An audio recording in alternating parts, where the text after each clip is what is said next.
Hi అండి, నేను మీ Jaya. Welcome back to our channel. అందరూ ఎలా ఉన్నారు? నేనైతే చాలా హ్యాపీగా ఉన్నాను. ఎందుకో తెలుసా?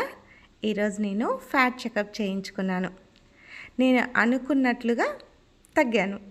ఈరోజు మన వీడియోలో నాకు ప్రీ డయాబెటిక్ వచ్చింది కదా, దాన్ని నేను ఎలా రివర్స్ చేసుకుంటున్నాను, 8th డే మార్నింగ్ నుంచి నైట్ వరకు ఏమేమి ఫుడ్ తీసుకున్నాను, ఈరోజు అంటే 21 డేస్ అయింది నేను వెయిట్ లాస్ స్టార్ట్ చేసి. మరి ఈరోజు నేను ఫ్యాట్ చెకప్ చేయించుకున్నాను కదా, నా బాడీలో ఫ్యాట్ లెవెల్స్ అన్నీ ఎంత తగ్గాయి, ఎంత వెయిట్ తగ్గాననేది ఈ వీడియోలో మీకు షేర్ చేస్తాను. మరి మన ఛానల్ని ఎవరైనా ఫస్ట్ టైం చూస్తున్నట్లయితే మన వీడియోస్ నచ్చితే ఒక లైక్ చేయండి, కామెంట్ చేయండి. మీకు కానీ మీ ఫ్రెండ్స్కి కానీ మన వీడియోస్ హెల్ప్ అవుతాయి అనుకుంటే మన ఛానల్ని సబ్స్క్రైబ్ చేసుకోండి. మరి వీడియోలోకి వెళ్దామా? ప్రతిరోజు మార్నింగ్ నేను డిటాక్స్ డ్రింక్ తీసుకుంటాను కదా, ఈరోజైతే ఇది తీసుకుంటున్నాను. ఇందులో దాల్చిన చెక్క, యాలకులు, జీలకర్ర, సోంపు, పుదీనా ఆకులు ఒక 10 ఇవన్నీ వేసుకొని ఒక చిన్న బౌల్ ఉంటుంది కదా, 200 ml అలా వాటర్ పోసేసుకొని బాగా దీన్ని మంట సిమ్లో పెట్టేసుకొని ఒక 10 నుంచి 15 నిమిషాల వరకు బాగా మరగనివ్వండి. మరగనిచ్చిన తర్వాత దీన్ని వడకట్టుకొని తాగేసేయాలి. నేనైతే ఇది తీసుకుంటున్నాను అన్నమాట ఈరోజు. నేనైతే ఇందులో ఏమీ వేయలేదు. కొంతమంది అయితే లెమన్ కానీ హనీ కానీ వేసుకుంటారు. కానీ హనీని గోరువెచ్చగా ఉన్నప్పుడే వేసుకోండి. ఇంత హీట్గా చేసిన వాటర్లో వేసుకోకూడదు. గ్యాస్ట్రిక్ ప్రాబ్లం ఉన్న వాళ్ళైతే మార్నింగ్ లెమన్ తీసుకోవద్దు, డైరెక్ట్గా ఇలానే తీసుకోండి. ప్రీ డయాబెటిక్ ఉన్న వాళ్ళైనా డయాబెటిక్ ఉన్న వాళ్ళైనా, నాకుంది కాబట్టి నేను అందుకని డైరెక్ట్గా ఇలానే తీసుకుంటున్నాను, ఇందులో ఏమీ కలపకుండా. ఇంకా దీని తర్వాత ఇది వచ్చేసి నేను 6:30 లోపల తీసుకుంటాను. దీని తర్వాత బ్రేక్ఫాస్ట్ 9:15 to 9:30 మధ్యలో తీసుకుంటాను. మార్నింగ్ బ్రేక్ఫాస్ట్లోకి నేను ఇంతకుముందు చెప్పాను కదా, హెర్బల్ లైఫ్ షేక్ తీసుకుంటున్నాను, న్యూట్రిషన్ షేక్ అని, అది తీసుకుంటున్నాను. 350 ml కానీ 400 ml కానీ మిల్క్లో నేను 4 స్పూను F1 వేసుకుంటున్నాను, 2 స్పూన్స్ ప్రోటీన్ పౌడర్ వేసుకుంటున్నాను. ఇది నా క్వాంటిటీ. దీన్ని మిల్క్లోనే కాదు వాటర్లో కూడా తీసుకోవచ్చు. కాకపోతే వాటర్లో తీసుకోవడం వలన నాకు కొంచెం తొందరగా ఆకలేస్తుంది. కావాలంటే మీకు వాటర్లో కూడా నేను చేసుకొని చూపిస్తాను. మిల్క్లో ఎందుకు తీసుకుంటున్నానంటే నాకు త్వరగా ఆకలేయడం లేదు, మళ్ళీ మనకి కొంచెం కాల్షియం, ఎక్స్ట్రా ప్రోటీన్ కూడా యాడ్ అవుతుంది కదా అని చెప్పేసి నేను మిల్క్లో తీసుకుంటున్నాను. ఇది న్యూట్రిషన్ అండ్ ప్రోటీన్ షేక్ కాబట్టి మనకి బ్లడ్ షుగర్ లెవెల్స్ కూడా అంత తొందరగా పెరగవు. దీని తర్వాత ప్రోటీన్ ఎక్కువ తీసుకునే వాళ్ళు వాటర్ కూడా బాగా తీసుకోవాలి. నేను వచ్చేసి పర్ డేకి 4.5 లీటర్ తీసుకుంటాను. అది వాటర్ అయినా సరే, మజ్జిగ అయినా సరే, ఇలా ఏదైనా సరే 4.5 కంప్లీట్ చేయాలి లిక్విడ్. నేను పర్ డేకి 4.5 కంప్లీట్ చేస్తున్నాను. ఈ వాటర్ని మేము ఎలా తీసుకోవాలి అని అనుకుంటే చెప్పాను కదా నిన్నటి వీడియోలో, ప్రతి 20 kgల వెయిట్కి 1 లీటర్ వాటర్ తీసుకోవాలి. ఇంకా దాన్ని బట్టి మీరు ఎంత వెయిట్ ఉన్నారో చూసుకొని క్యాలిక్యులేట్ చేసుకుంటే మీకు ఎంత వాటర్ తీసుకోవాలనేది మీకే అర్థమవుతుంది. ప్రతిరోజు మన బాడీకి కావాల్సినంత వాటర్ కానీ ఏదైనా లిక్విడ్ ఇవ్వడం వలన మన బాడీలో ఉండే టాక్సిన్స్ అన్నీ యూరిన్ రూపంలో కానీ చెమట రూపంలో కానీ బయటకు వెళ్ళిపోతాయి. దానివలన మన బాడీ చాలా రిఫ్రెష్గా ఉంటుంది. అలా అని చెప్పేసి జ్యూసులు తాగొద్దు, మళ్ళీ అందులో షుగర్ కంటెంట్ అవన్నీ ఉంటాయి కాబట్టి క్యాలరీస్ ఎక్కువ అవుతాయి, ప్లస్ షుగర్ ఉన్న వాళ్ళకి ప్రాబ్లం అవుతుంది. ఇక 11:30, 12 మధ్యలో ఆ ఫ్రెష్ తీసుకుంటాను. హెర్బల్ లైఫ్ దాంట్లో ఉంటుంది కదా, చాలామందికి తెలిసే ఉంటుంది. అది 1.5 స్పూన్ వేసుకొని 200 ml హాట్ వాటర్లో తీసుకుంటాను. మధ్యాహ్నం భోజనం 1:30కి తింటాను. ఇంకా అందులో ముందు వచ్చేసి క్యారెట్, కీరా తింటాను. దీంట్లో ఉండే ఫైబర్ వలన మనకి డైజెషన్ అనేది కొంచెం స్లోగా ఉంటుంది. దానివలన మనం రైస్ తిన్నా కూడా తొందరగా గ్లూకోజ్గా కన్వర్ట్ అవ్వదు. అందుకని ముందు వెజిటబుల్స్ తీసుకోవాలి. ఎవరైనా సరే, ఓన్లీ షుగర్ ఉన్న వాళ్ళనే కాదు, వెయిట్ లాస్ వాళ్ళనే కాదు, ఎవరైనా ముందు ఫ్రూట్స్ కానీ వెజిటబుల్స్ కానీ కొంచెం తింటే బాగుంటుంది. రైస్ అవన్నీ కొంచెం తగ్గించుకోవచ్చు క్వాంటిటీ, ప్లస్ మంచిది కూడా మనకి. ఇదిగోండి, ఇంకా రైస్ వచ్చేసి 250 grams. ఈరోజు చికెన్ చేసాం, చికెను రసం. ఇది ఈరోజు నా భోజనం అనమాట. డైలీ మన వీడియోస్ ఫాలో అయ్యే వాళ్ళకి అర్థమవుతుంది నేను ఎలాంటి ఫుడ్ తీసుకుంటున్నాను ఏంటి అనేది. ఫస్ట్ క్యారెట్, కీరా ఉంటుంది. బీట్రూట్ కూడా తీసుకుందాం అనుకుంటే షుగర్ ఉన్న వాళ్ళు బీట్రూట్ ఎక్కువగా తినకూడదని చెప్పారు డాక్టరు. అందుకని బీట్రూట్ పెట్టుకోవడం లేదు. ఇవి 2 మాత్రం కంపల్సరీగా పెట్టుకుంటున్నాను. తర్వాత ప్రోటీన్ ప్లేస్లో బాయిల్డ్ ఎగ్ కానీ చికెన్ కానీ ఇవి తింటున్నాను. ఇక భోజనం 1:30కి అయిపోతుంది కదా, 2:30 ఆర్ 3 మధ్యలో, మ్యాక్సిమం 2:30కే తాగుతాను. మజ్జిగ చేసుకొని తాగుతాను.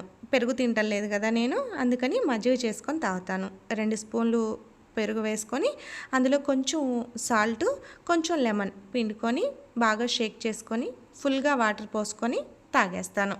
చాలామంది భోజనం చేసేటప్పుడు, భోజనానికి ముందు, భోజనం తర్వాత వెంటనే వాటర్ కానీ ఏదైనా తాగుతుంటారు. అలా తీసుకోకూడదు. భోజనానికి ముందు అరగంట ముందు ఏం తీసుకోకూడదు. భోజనం చేసేటప్పుడు కూడా తీసుకోకూడదు. ఒకవేళ ఏదైనా గొంతు పట్టుకున్నట్టు అలా అనిపించినా ఒక్క గుక్క తాగండి. దాని తర్వాత భోజనం అయిపోయిన తర్వాత కూడా హాఫ్ అన్ అవర్ వరకు ఎటువంటి లిక్విడ్స్ తాగొద్దు. ఇవి తాగేసి 3:30 వరకు ఏదో ఒక సెల్ చూసుకుంటాను, లేదంటే టీవీ చూస్తాను. దాని తర్వాత 3:30 to 4:30 1 అవర్ మాత్రం కంపల్సరీగా పడుకుంటాను నేను. చాలామందికి మధ్యాహ్నం నిద్రపోకూడదు వెయిట్ లాస్లో ఉన్నవాళ్ళు అని అంటారు. అలా అని గంటలు గంటలు నిద్రపోకూడదు. ఒక half an hour to 1 hour మధ్యలో పడుకోవచ్చు. లేచిన తర్వాత మళ్ళీ ఒకసారి ఫ్రెష్ తాగుతాను. ఫ్రెష్ తాగిన 15 మినిట్స్ అలా ఉండి తర్వాత మళ్ళీ ఎక్సర్సైజ్ స్టార్ట్ చేసి వాకింగ్, థ్రెడ్మిల్ మీద వాకింగ్ చేస్తాను. దీని తర్వాత దీంతో పాటు డంబెల్స్ కూడా వచ్చాయి మనకి ఫ్రీగా, దాంతో హ్యాండ్స్ వర్కౌట్స్ చేస్తాను. ఇప్పటి వరకు అయితే 45 మినిట్సే చేస్తున్నాను అన్నీ కలిపి. ఇక్కడ నుంచి కొంచెం కొంచెంగా పెంచుకోవాలి. 1 అవరు అలా పెంచుకుంటాను. బయటికి వెళ్ళి గ్రౌండ్లో కానీ అలా నడుస్తుంటే మనకి టైం అర్థం కాదు, కానీ థ్రెడ్మిల్ మీద ఎక్కువసేపు చేయాలి అనిపించట్లేదు. కానీ వర్షాల వలన ఇంట్లోనే చేయాల్సి వస్తుంది, తప్పడం లేదు. బయటికి వెళ్ళి చూడాలి వానలు తగ్గితే. వాకింగ్ అయిపోయిన తర్వాత ఫ్రెష్ అయిపోయి నైట్ డిన్నర్కి ప్రిపేర్ చేస్తాను. మేము ముగ్గురమే కాబట్టి ఇంట్లో ఉంది. డిన్నరు నేనే తీసుకుంటాను, బాబు కానీ ఈయన కానీ ముగ్గురం అదే తింటాము. అందుకని నిన్న రాగి దోశలు వేశాను. ఇవి 3 పెట్టుకున్నాను. గోంగూర చట్నీ, అల్లం చట్నీ, టమాటా కర్రీ ఉంది. అందులో తినేసేసాం అనమాట.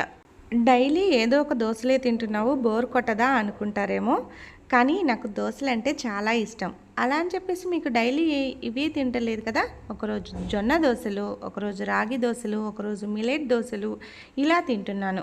కావాలంటే మీరు ఇంతకుముందు వీడియోస్లో చూడండి, నేను డైలీ ఒకే దోశ పిండి వేయను. రేపటి నుంచి నా డైట్లో కొన్ని చేంజెస్ చేద్దాము అనుకుంటున్నాను. ఎందుకంటే ఇప్పటి వరకు రిజల్ట్ బాగా ఫాస్ట్గానే ఉంది. ఇక ముందు ఏమన్నా స్లో అవుతుందేమో అని మారుద్దాము అనుకుంటున్నాను. చూడాలి ఎలా ఉంటుంది అనేది. 8 లోపు డిన్నర్ అయిపోతుంది. అయిపోయిన తర్వాత 8:30, 9 అలా మళ్ళీ ఇంకొకసారి మజ్జిగ చేసుకొని తాగుతున్నాను. దీనివల్ల మనకి వేడి చేయదు. ఇదండి 8th డే రోజు నేను మార్నింగ్ నుంచి నైట్ వరకు తీసుకున్న ఫుడ్ ఐటమ్స్. 1st తారీఖు నేను ఫ్యాట్ చెకప్ చేయించుకున్నాను. 21 డేస్ అయింది కదా. ఫ్యాట్ చెకప్ చేయించుకుంటే నా బాడీలో ఎంతెంత తగ్గాయి ఏంటి అనేది తెలుస్తుంది. దాని తర్వాత నేను ఫుడ్ ఎలా చేంజ్ చేసుకోవాలి అనేది తెలుస్తుంది అనమాట. అందుకని ఈరోజు ఫ్యాట్ చెకప్ చేయించుకున్నాను. కాకపోతే మనకి వెయిట్ లాస్ అనే దాంట్లో ఫస్ట్ మనకి చెడు నీరు తగ్గుతుంది. అంటే కొంతమంది వాటర్ వలన లావ్ అయ్యారు, నా బాడీలో అంతా వాటర్ ఉంది అంటారు కదా, అలా ఆ వాటర్ పోతుంది. తర్వాత జెల్లీ ఫ్యాట్ తగ్గుతుంది. తర్వాత థిక్ ఫ్యాట్ కిందకి వస్తుంది. కాబట్టి ఫస్ట్, సెకండ్ కొంచెం స్పీడ్గానే ఉంటుంది రిజల్ట్. లాస్ట్ థిక్ ఫ్యాట్ కరగడానికి వచ్చేటప్పటికి మాత్రం అప్పుడు స్లో అయిపోతుంది రిజల్ట్. చాలామందికి ఇది తెలియక ఫస్ట్ 1 మంత్ ఆర్ 2 మంత్స్ బాగా డైట్ చేస్తే తగ్గిపోతున్నాము, తర్వాత స్లో అవుతుంది ఎందుకు అని చెప్పేసి అనుకుంటారు. కానీ వాళ్ళకి తెలియని సీక్రెట్ ఇదన్నమాట. ఫస్ట్ ఇవన్నీ తగ్గుతాయి, లాస్ట్లో థిక్ ఫ్యాట్కి వస్తుంది. అప్పుడు కొంచెం కష్టం అవుతుంది. మనం ఎన్ని వర్కౌట్స్ చేసినా, ఫుడ్ కంట్రోల్లో ఉన్నా అప్పుడు కొంచెం స్లో అవుతుంది రిజల్ట్. నిన్న కొంతమంది కామెంట్ చేశారు, ఇది వాడినన్ని రోజులు మనం వెయిట్ లాస్ అవుతాము, తర్వాత దానికి డబుల్ వెయిట్ పెరుగుతాము అని చెప్పేసి అన్నారు. మీరు ఏదైనా సరే జిమ్కి వెళ్ళినా వేరే ఫుడ్ ఏదైనా ట్రై చేసినా కూడా మీరు చేసినన్ని రోజులు తగ్గుతారు, కానీ తర్వాత మళ్ళీ ఫుల్గా తినేసారంటే మళ్ళీ లావ్ అయిపోతారు. మనం పూర్తిగా వెయిట్ తగ్గిన తర్వాత మన బాడీకి ఎంత క్యాలరీస్లో ఫుడ్ కావాలో చూసుకొని అన్ని క్యాలరీస్ తీసుకున్నారంటే మీకు జీవితంలో మళ్ళీ వెయిట్ పెరగరు. పెరిగితే ఒక 1 or 2 kgs పెరుగుతారు ఏదైనా ఫంక్షన్స్ అలా వెళ్ళినప్పుడు బాగా తిన్నప్పుడు, లేదంటే మాత్రం అలానే ఉంటారు. ఇక ఇదిగోండి నా చెకప్ షీట్ ఉంది కదా, ఫస్ట్ నేను ఎంత వెయిట్ ఉన్నానో చూడండి, ఇంత ఉన్నాను. ఇప్పుడు మీకు ఇవన్నీ బ్యాక్ సైడ్ వేసాను, అది కూడా చూద్దాము. ఇదిగోండి ఫస్ట్ నేను ఎంత ఉన్నాను, తర్వాత 20th చెక్ చేయించుకున్నప్పుడు ఎంత ఉన్నాను, ఇప్పుడు ప్రజెంట్ ఈరోజు ఎంత ఉన్నాను అనేది చూసారు కదా. అప్పటికి ఇప్పటికి 5 kgs వెయిట్ లాస్ అయ్యాను 21 daysలో. కానీ ఫ్యాట్ పెరిగింది చూస్తున్నారు కదా. ఇక్కడ మధ్యలో నేను బజ్జీలు అవి తిన్నాను కదా ఒకరోజు, కావాలంటే చూడండి లాస్ట్ వీడియోస్లో, మన వీడియోలో బజ్జీలు అవి తిన్నాను, ఆయిల్ ఫుడ్ తిన్నాను కదా, అందువల్ల చూడండి ఫ్యాట్ 0.1% పెరిగింది. ఇది మాత్రం తగ్గలేదు లాస్ట్ టైంకి ఇప్పటికి. ఇంకా మిగిలిన అన్నీ తగ్గాయి చూడండి. విజరల్ ఫ్యాట్ అంటే ఆర్గాన్స్ చుట్టూ ఉండే ఫ్యాట్, ఇది ఎక్కువ ఉండటం వలన మనకి చాలా హెల్త్ ప్రాబ్లమ్స్ వస్తాయన్నమాట. బీపీ, షుగర్, థైరాయిడ్, మళ్ళీ హార్ట్ ప్రాబ్లమ్స్, ఇలా చాలా ప్రాబ్లమ్స్కి ఈ విజరల్ ఫ్యాటే కారణం. ఇది ఆర్గాన్స్ చుట్టూ ఉండే ఫ్యాటు. చూడండి లాస్ట్ టైంకి ఇప్పటికి 16కి వచ్చింది కదా, అంటే 1.5% తగ్గింది. క్యాలరీస్, ఇది నేను పర్ డేలో తీసుకునే క్యాలరీస్. ఇప్పుడు ప్రజెంట్ 1611 క్యాలరీస్ తీసుకుంటున్నాను. ఇంతకంటే నేను తక్కువ ఫుడ్ తీసుకుంటే తక్కువ క్యాలరీస్లో వెయిట్ తగ్గుతాను, ఇంతకంటే ఎక్కువ తీసుకుంటే వెయిట్ పెరుగుతాను. ఇలానే తీసుకుంటూ ఉన్నానంటే కంట్రోల్లో ఉంటాను అలానే. తర్వాత BMI, బాడీ మెటబాలిక్ ఇండెక్స్, ఇది చూడండి, ఇది మనకి 1.2% తగ్గింది. ఏజ్ బాడీ ఏజ్ కూడా తగ్గింది 1. ఇది స్కిన్ కింద ఫ్యాట్, సబ్కుటనస్ ఫ్యాట్ అంటే స్కిన్ కింద ఉంటుంది మనకి ఫ్యాట్, అది అనమాట. అది కూడా మనకి 0.8% తగ్గింది. ఇక మజిల్ చూసారు కదా, ఇక్కడ ఫ్యాట్ పెరిగింది కదా, ఫ్యాట్ పెరిగేసరికి మజిల్ తగ్గుతుంది మనకి. ఈ లాస్ట్ టైం చూడండి ఫ్యాట్ తగ్గింది, అప్పుడు మనకి మజిల్ పెరిగింది. ఇప్పుడు ఫ్యాట్ పెరిగింది కాబట్టి మజిల్ తగ్గింది. మనకి ఇదే అనమాట, ఫ్యాట్ తగ్గితే మజిల్ బాగా పెరుగుతుంది. ఇది పెరగాలి, మిగిలినవన్నీ తగ్గాలి, ఇదొక్కటి మాత్రం పెరగాలి. ఏం లేదండి, వెయిట్ లాస్ అవ్వాలి అనుకునే వాళ్ళు ముఖ్యంగా 3 గుర్తుపెట్టుకోవాలి. అదేంటంటే 80% న్యూట్రిషన్ ఫుడ్ తీసుకోవాలి, 20% ఏదో ఒక ఫిజికల్ యాక్టివిటీ ఉండాలి, ఎక్సర్సైజ్ కానీ ఏదో ఒకటి, కనీసం వాకింగ్ కానీ. తర్వాత 100% మైండ్ సెట్. ఎందుకంటే ఒక 10 రోజులు చేసి 20 రోజులు చేసి ఆపేసి మళ్ళీ తర్వాత స్టార్ట్ చేద్దాంలే అనుకోవటం అలా కాదు. మనం ఇంత తగ్గాలి అనుకుంటే అన్ని రోజులు కరెక్ట్గా చేసి అంత వెయిట్ తగ్గేసేయాలి. తగ్గిన తర్వాత ఇంక ఇప్పటి వరకు తినని ఫుడ్ అంతా మళ్ళీ కొంచెం ఎక్కువ తినేసేసి బాగా లావ్ అయిపోతారు. అలా చేయకూడదు. తగ్గటం ఎంత ఇంపార్టెంటో దాన్ని మెయింటైన్ చేయటం కూడా అంతే ఇంపార్టెంట్. ఇది బాగా గుర్తుపెట్టుకోవాలి అందరూ. చూసారు కదా, నేను నాకు నచ్చిన ఫుడ్ అంతా తింటూ 21 daysలో 5 kgs ఎలా తగ్గానో. వెయిట్ లాస్ అంటే ఫుడ్ మానేయటం కాదండి, ఏం తింటున్నాం, ఎప్పుడు తింటున్నాం, ఎంత తింటున్నాం, ఇది గుర్తుపెట్టుకోవాలి. మన శరీర తత్వాన్ని బట్టి, హెల్త్ ప్రాబ్లమ్స్ని బట్టి మనం ఏమేం తినాలి, ఏం ఎక్సర్సైజ్ చేయాలనేది మనమే డిసైడ్ చేసుకోవాలి. ఇక నాలాగా మీరు కూడా మీకు ఇష్టమైనవన్నీ తింటూ తొందరగా వెయిట్ తగ్గేయండి. మళ్ళీ అన్నీ అంటే స్వీట్లు, బేకరీ ఐటమ్స్ ఇలా ఇవి తినకండి.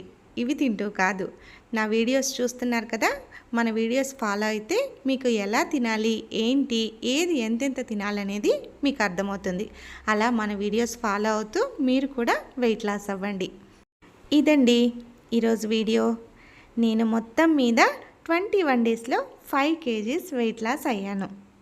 మరి నా వీడియో నచ్చినట్లయితే ఒక లైక్ చేసి మన ఛానల్ని సబ్స్క్రైబ్ చేసుకోండి. మరొక వీడియోతో మళ్ళీ కలుద్దాం. బాయ్.